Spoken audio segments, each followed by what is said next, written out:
ریاست نے 9 مئی کے رائی کو تو پہاڑ بنا دیا ہے.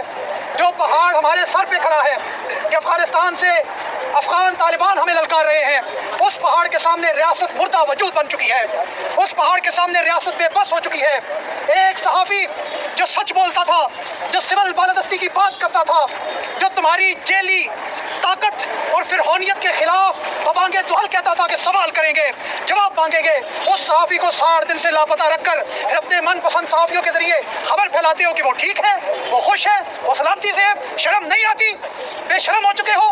60 دن سے اپنے باپ سے نہیں ملا، 60 دن سے اپنی ماں سے نہیں ملا، معصوم 4 بچوں سے نہیں ملا، اور تم کہتے ہو ٹھیک ہے. شرم کرو. کیا اس بات پر ہماری صحافتی تنظیموں نے اطمینان کر لیا؟ اس قوم نے بے حسی کا لبادہ اوڑھ لیا کہ وہ ٹھیک ہے، بس یہ کہنا کافی ہو گیا؟ نہ کسی نے دیکھا، نہ کسی نے سنا، نہ کوئی تصویر سامنے ہے. ایک بات بس ٹھیک ہو گیا. میں پوچھتا ہوں PFUJ کہاں ہو؟ تمہاری غیرت کہاں مر چکی ہے؟ National press